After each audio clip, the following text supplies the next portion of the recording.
Across the entire video game industry, few companies have a history or body of work that is as revered and respected as Blizzard Entertainment. From Diablo to StarCraft and World of Warcraft to Heroes of the Storm, Blizzard, as a company, has done quite a lot to shape video game history. While we can't ignore the fact that the company has been in the news in recent years for all the wrong reasons, we want to go back through Blizzard's history to chart its rise to greatness. We're going back to before they were acquired by Microsoft, before they merged with Activision. Hell, we're going back to before they were even known as Blizzard. This is Titans of the Industry, the origin of Blizzard. The earliest days of Blizzard Entertainment can be traced back to the halls of UCLA. In the late 80s and early 90s, the prestigious university was being attended by three men: Michael Morhaime, Alan Adam, and Frank Pierce. They couldn't have known it at the time, but as these three students completed their computer science degrees, they were also forging connections that would define the rest of their lives, as well as video game history. And all of that is thanks to Alan Adam. He was the one who formulated the idea to create a game studio. He learned to code in high school and spent much of his college summers coding for his friend, Brian Fargo, at Interplay Productions. Having contributed to projects like Demon's Forge and Global Commander, he already had a pretty good idea of the work that would be involved. So, all he needed were a couple of like-minded people to join him. He had Morhaime and Pierce picked out long before they graduated. They were the best engineers in his class, and he hoped they were crazy enough to go along with his plan. Thankfully, they were. After they all graduated, they founded a game studio called Silicon and Synapse in February 1991, named after the building blocks of computers and the brain. Each founding member contributed $10,000 to fund the company, with Adam and Pierce contributing their own money. Morhaime borrowed the sum interest-free from a very special lender, his grandma, Mildred. Without her, we would have never gotten Diablo, so thanks, Grandma. With Silicon and Synapse formed, they could now focus on what they really wanted to do: make video games. The early years of Silicon and Synapse were defined by porting other studios' games. It wasn't glamorous or exciting work, but it gave the young company experience in developing for different platforms. After putting their names on high-profile titles like J.R.R. Tolkien's The Lord of the Rings Volume 1 for the Amiga and Battle Chess 2 Chinese Chess for Linux, SNS was finally ready to develop something of their own. Leveraging Alan Adams' friendship with Brian Fargo, their games were published by Interplay Productions. These games, The Lost Vikings, Rock and Roll Racing, and others, all reviewed well, but they didn't quite get the recognition they deserved at the time.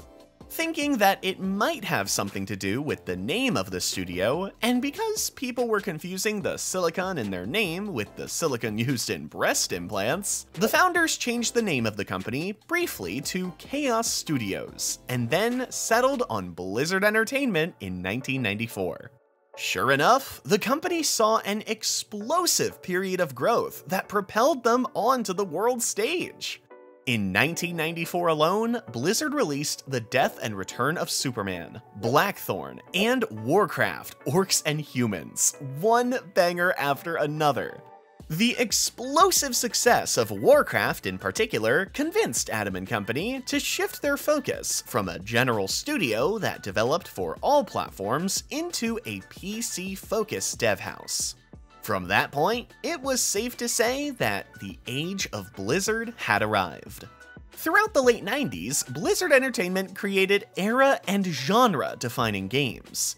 Warcraft expansions and sequels, Diablo, StarCraft, and their online matchmaking service, Battle.net, made the studio a force to be reckoned with and a household name.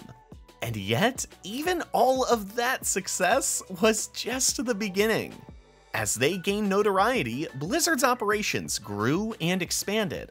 They were first acquired by Davidson and Associates, then CUC International with Sierra Online, and eventually Vivendi Games. Requiring more people to get their increasingly ambitious projects to market, Blizzard themselves then started to absorb other studios, most notably Diablo dev Condor Games, which they renamed Blizzard North. In the midst of all the madness, the new millennium marked the beginning of development on Blizzard's biggest and most ambitious project yet: World of Warcraft. Alan Adams stepped into the role of lead designer on the MMO and saw the project through the bulk of its development. However, the experience took a toll on him, and he departed the company he founded in January 2004, almost an entire year before World of Warcraft's release. Despite Adams' departure, Blizzard became more successful than ever. WoW proved to be a phenomenon, becoming the fastest-selling PC game at the time and garnering 1.5 million subscribers within a few months.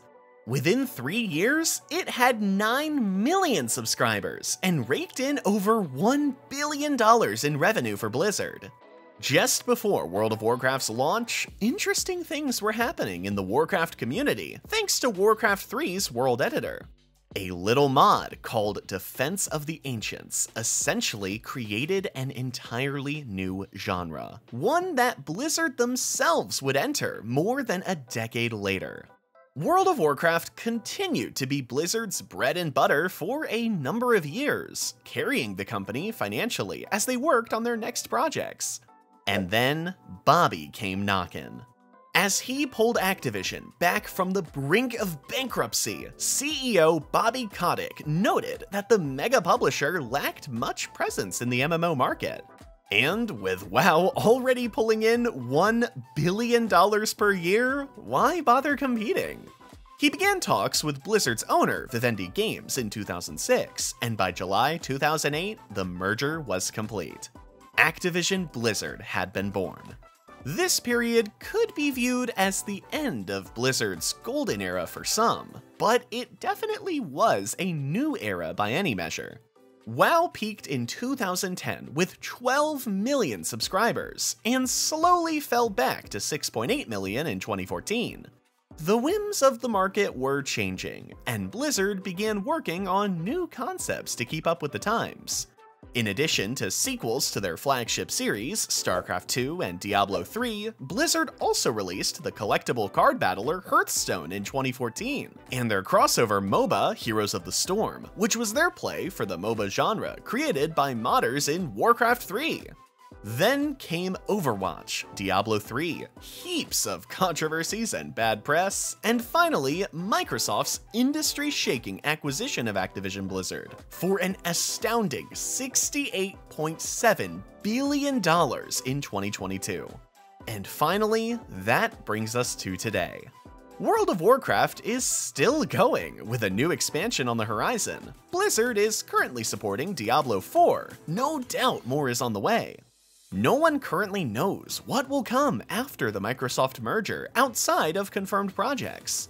But we can only hope that Blizzard as a company will take those trucks full of money as an opportunity to return to their roots and give us a Blizzard game to define the next era of gaming.